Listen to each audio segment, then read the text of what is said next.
السلام علیکم ورحمۃ اللہ وبرکاتہ۔ وعلیکم السلام ورحمۃ اللہ وبرکاتہ۔ بھئی جواب دینے کا ایک طریقہ ہوتا ہے، ٹھیک ہے؟ وعلیکم السلام، وعلیکم السلام، یہ جو ہے نا ان پروفیشنل طریقہ ہے۔ کیسا ہے؟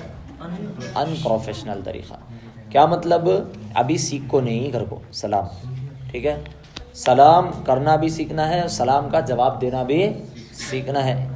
یعنی اسکول اور کالج اور آفس وغیرہ جاتے ہی سب سے پہلے کیا بولتے ہیں؟ وہ گڈ مارننگ، یعنی وہ بھی ایکسنٹ ایسا رہتا ہے، برٹش ایکسنٹ اور امریکن ایکسنٹ ایسا بولتے ہیں، نہیں تو کم سے کم سلام کا ایکسنٹ بھی بنانا چاہیے، نہیں عربی لہجہ بنانا چاہیے، عربی ایکسنٹ میں سلام کرنا چاہیے۔ کون سے ایکسنٹ میں؟ عربی، عرب کے لہجے۔ السلام علیکم ورحمۃ اللہ وبرکاتہ۔ وعلیکم السلام ورحمۃ اللہ وبرکاتہ۔ وعلیکم السلام ورحمۃ اللہ وبرکاتہ۔ وعلیکم السلام ورحمۃ اللہ وبرکاتہ۔ ہاں، اچھا سلام کریں گے بھائی، ٹھیک ہے؟ سلام سنتے ہی معلوم ہو جانا چاہیے کہ بہت فریش لگ رہا ہے آدمی، نہیں فریشنس محسوس ہونا، فیل ہونا چاہیے، ایکٹیونیس فیل ہونا چاہیے۔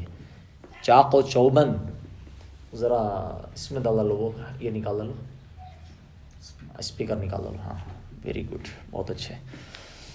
تو کل کیا پڑھ رہے تھے؟ تہجد کی نماز۔ تہجد کی نماز افضل ہے، فضیلت والی نماز ہے فرض نمازوں کے بعد۔ کس کے بعد؟ فرض نمازوں کے بعد سب سے افضل نماز کون سی ہے جناب؟ تہجد کی نماز، رات میں پڑھے جانے والی نماز، ہاں تہجد ہے۔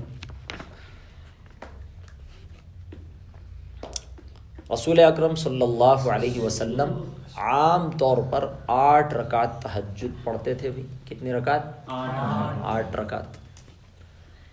اور اس کے بعد 3 رکعت وتر پڑھتے تھے۔ کون سی؟ وتر۔ کون سی نماز؟ وتر۔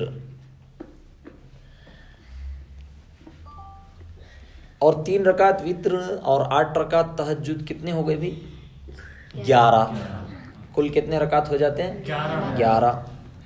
تو نبی کریم صلی اللہ علیہ وسلم عام طور پر 8 رکعت تہجد اور 3 رکعت وتر، ٹوٹل 11 رکعتیں پڑھا کرتے تھے بھی۔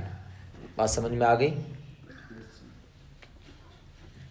اور یاد رکھیں تہجد کا افضل وقت رات کا کون سا حصہ؟ آخری حصہ۔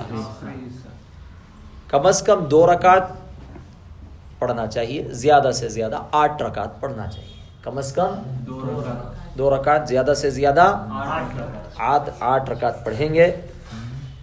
رات کی نماز میں افضل یہی ہے کہ 2 رکعت کر کے پڑھیں۔ وعلیکم السلام ورحمۃ اللہ۔ 2 رکعت کر کے پڑھیں۔ سمجھ میں آ گیا؟ تہجد گزار آدمی، تہجد گزار اس کا مطلب ہے تہجد پڑھنے والا، ہمیشہ تہجد کی پابندی کر رہا ہے، تہجد پڑھ رہا ہے۔ ایسے آدمی کے لیے تہجد کے بعد وتر پڑھنا اچھا ہے، سمجھے؟ لیکن اگر آخری رات میں نیند سے بیدار ہونے کا بھروسہ نہیں، آج کل ہماری نیندوں پہ کوئی بھروسہ نہیں ہے کیا بھی؟ ہرگز بھروسہ نہیں کرنا چاہیے۔ نہیں، ہماری تو فرضش نہیں ہوتی، تو تہجد کہاں سے ہوں گی؟ تو اس وجہ سے عشاء کی نماز پڑھ کر ہی وتر پڑھ لینا چاہیے۔ نہیں، ہمیں اپنے اوپر بھروسہ ہے کہ نہیں میں تہجد پڑھنے والا آدمی ہوں، میں تہجد پڑھ لیتا ہوں، تو تہجد پڑھنے کے بعد ہی وتر کی نماز پڑھ لیں۔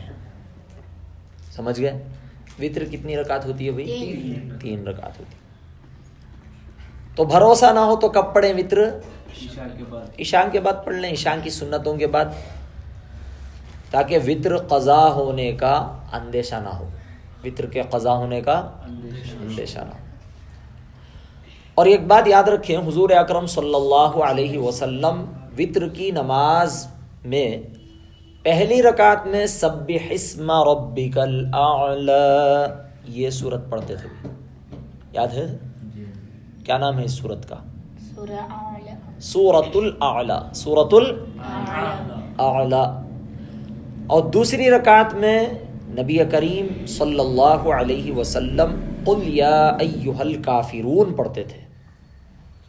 جب بھی نبی کریم جیسے ہی میں بولوں آپ فوراً درود شریف پڑھیں صلی اللہ علیہ وسلم. ہاں، درود شریف ہی سے زندگی ہے ہماری، سمجھے؟ ہاں. تو حضور اکرم صلی اللہ علیہ وسلم وتر کی پہلی رکعت میں کون سا سورہ پڑھتے تھے؟ سورۃ الاعلی، سبح اسم ربک الاعلی. اور دوسری رکعت میں قل یا ایھا الکافرون. اور تیسری رکعت میں قل ھو اللہ احد پڑھا کرتے تھے. قل یا ایھا الکافرون اس سورہ کا نام کیا ہے؟ سورہ کافرون، سورۃ الکافرون. اور قل ھو اللہ احد اس سورہ کا نام سورۃ الاخلاص، سورۃ الاخلاص.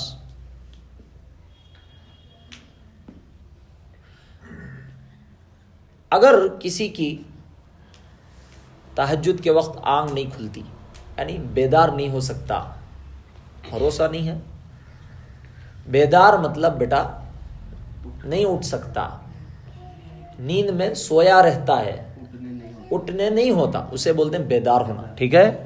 ہاں. تو آنکھ نہیں کھلتی تو اسے کیا کرنا ہے؟ عشاء کی نماز کے بعد 4 رکعت نفل پڑھ لینا ہے تہجد کی نیت سے. کون سی نیت سے؟ تہجد کی نیت سے. تو انشاءاللہ یہ تہجد میں شمار ہو جاتی ہے، تہجد میں شمار ہو جاتی ہے. البتہ اگر پچھلی رات میں یعنی رات کے آگے حصے میں آنکھ کھل جائے اس وقت تہجد کی نماز پڑھ لیں، ورنہ یہ 4 رکعتیں ہی انشاءاللہ کافی ہو جائیں گی. پڑھ لیا 4 رکعت نفل کی نیت سے، تہجد کی نیت سے نفل نماز پڑھ لیا، عشاء کی نماز کے بعد میں سونے سے پہلے پڑھ کے سو گیا، پھر بھی آخری رات میں پھر آنکھ کھل گئی، اس وقت میں بھی پڑھ لے، اس وقت میں بھی کیا کر لینا ہے؟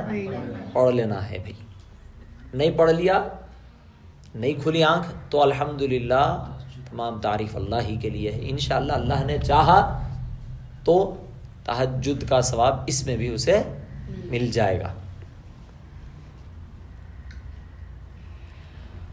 بات سمجھ میں آ گئی؟ اللہ تعالیٰ سے دعا کریں، اللہ تعالیٰ ہم سب کو بھی کیا کریں بھائی؟ توفیق عطا فرمائے. نبی کریم صلی اللہ علیہ وسلم کی سنتوں کا اتباع کرنے والا، آپ کی سنتوں پر عمل کرنے والا بنائے، اور نبی کریم صلی اللہ علیہ وسلم کی ہر ادا کا عشق ہمارے اندر پیدا فرما کر پیارے نبی کے اسوے کو اپنانے کی توفیق عطا فرمائے بھائی. آمین ثم آمین برحمتک یا ارحم الراحمین. والحمد للہ رب العالمین. السلام علیکم ورحمۃ اللہ وبرکاتہ.